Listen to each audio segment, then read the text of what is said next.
Do you have a pile of fabric crumbs? These are those tiny pieces of fabric that are too small for other scrap projects. In previous videos, I have shown how you can sew them onto adding machine tape. In this quilting video, those crumb strips will be turned into blocks which will be assembled into a king-size quilt. So stick with me and I'll show you how to do it.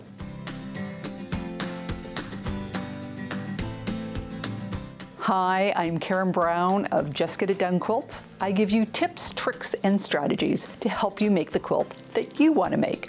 And if you like what you see, please click that subscribe button. I think I made my first adding machine crumb strip back in 2017. My Mount Scrapmore had grown large enough that I needed to find projects to fit the various size leftovers that I kept in my stash. And I decided that any strip smaller than 2.5 inches, I would make quilt-as-you-go scrap strip blocks. But I quickly realized that there were still scraps too small for even this. So when I found some abandoned 3-inch adding machine tape in my office cupboard, I knew exactly what I was going to use it for. Now, I have previously explained in a lot of detail how to make these crumb strips in this video here. But briefly, I take my fabric strips and I sew them to adding machine tape. Pieces less than 3.5 inches, I combine with other crumbs until they are large enough to incorporate into a strip. The smallest piece I will use is 1 inch. And I repeat this until the strip is covered, and I trim with a 1/4 inch seam allowance. It's tempting while making them to start curating your fabric choices, but I decided not to go there for this project. I use all my crumbs, whether they're cotton or flannel, linen, selvages, holiday, or even ugly. I have also included some small leftover HSTs, hourglass blocks, and 4 patches.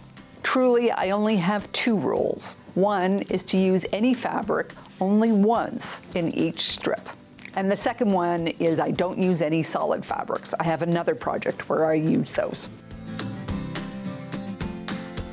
When I started, I knew that I wanted to make an extra large block. So I cut my strips 18 inches long, intending to sew 6 together to make an 18 by 18 block. But as I worked with these strips, I could see that it would be a challenge to sew these strips directly together with all these bulky seam allowances. Now, I could use sashing between the strips, but I've never been particularly fond of sashing. Plus, there would be a big difference in weight and structure of the crumb strips and the sashing, making it easy for them to go askew. But after doing some math, I figured out that I could use 1/2 inch sashing between the blocks and on the outside edges, which would be just wide enough to connect the strips, and the seam allowances would lie tight and flat underneath them. I chose this peacock linen by Kaufman, and I cut the strips with the straight of grain that is parallel to the selvages to try and keep stretching to a minimum while stitching.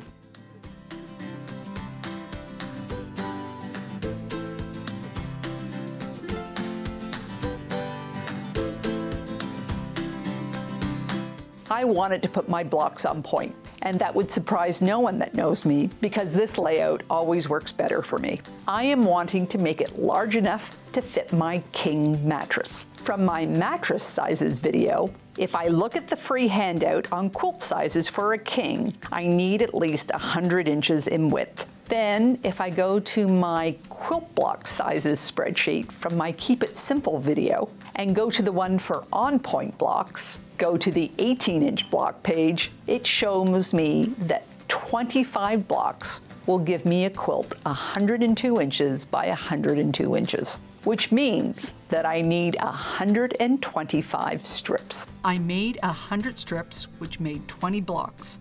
So I need to make 25 more strips to make 5 more blocks. Giving one last count, and I have 25. Check. In a regular on-point layout, you need 1/4 square triangles for the parts along the side and you need half square triangles for the 4 corners. That is so that the grain of your fabric aligns with the edges of your quilt. But because my block has directional elements to it, I need to use HSTs on the side and quarter square triangles in the corners, which means the bias is going to be all along the edge. Not ideal, but I'm leaving the adding machine tape paper in to the very end to avoid the blocks distorting. I also have an issue that my blocks are only 18 inches high. So when I was making my HSTs, I went back to my video, 10 ways to make a half square triangle block, and chose the number 6, the easy angle strip method. So if I make my block 1 inch wider, I could cut 2 HSTs from one block using this technique. And I cut 3 blocks on this diagonal for these 6 triangles. Then I cut 3 blocks on the opposite diagonal for these 6 triangles. The quarter square triangle block was also very tricky. I would need 2 that look like this, but I also need 2 quarter square triangles like this. Again, I have a height restriction on my block of 18 inches, so I played with the width until I could fit all 4 QSTs, with a little wiggle room. This was a little bit nerve-wracking, but I checked my angles several times and in the end made them just a little bit bigger than I needed.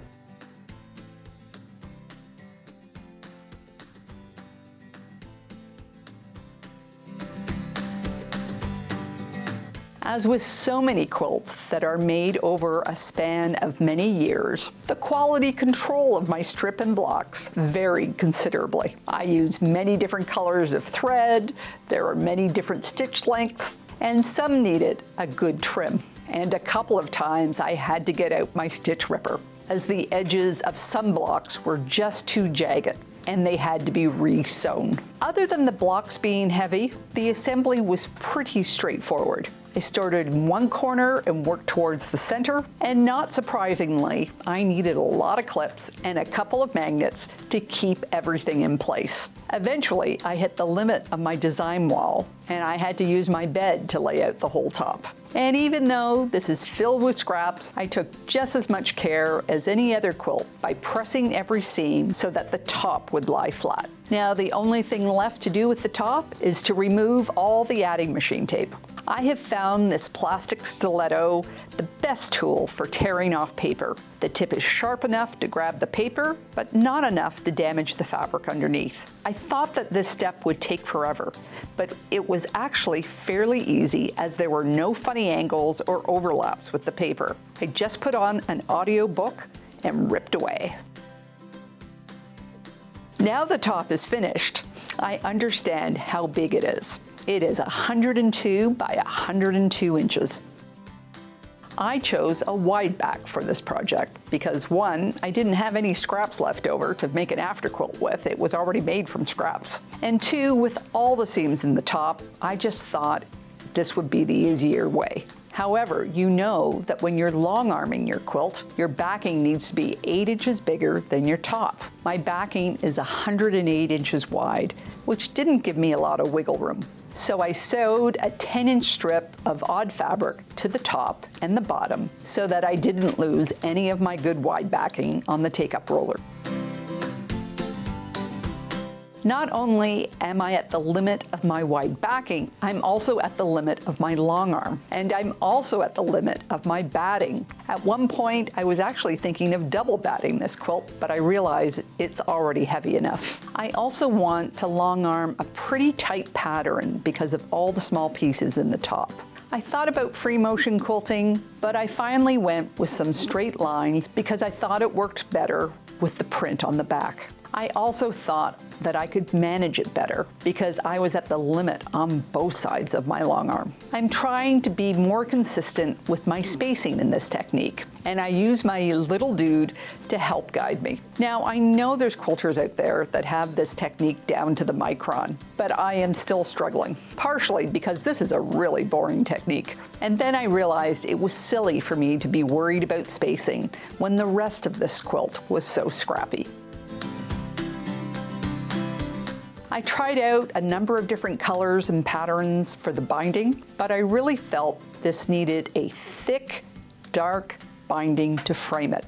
I went with a navy to complement the sashing color. Unfortunately, the widest binding that I could do was a 1/2 inch, as I didn't have enough excess batting on the edges to do anything wider. And for a 1/2 inch binding, I cut my binding strips at 3.5 inches. Now, if I thought the top was hard to manage, this quilt sandwich was getting very heavy. Before I sat down to bind it, I set myself up with a couple of extra surfaces around me so that I could manage the bulk. I attached it to the back, and I've never had a binding chicken this close. I didn't even have to trim a thread from this for it to work. And then I flipped it over and machine bound it to the top.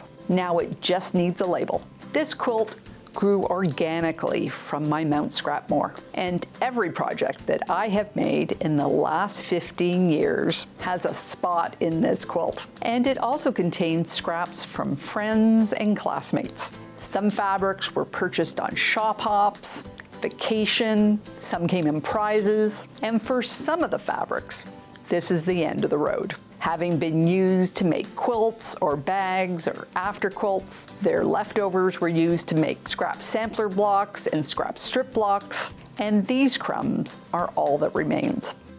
I really enjoyed making this quilt, and I look forward to all the memories it brings. This is not the end of my adding machine tape adventures. As you know, Mount Scrapmore is never gone. You can only keep it from growing. So I look forward to designing another crumb block for my next project. If you want to learn more about managing your scraps, including how to make these strips and other projects, I'll leave a link to that playlist here. Take care, and I'll see you next time.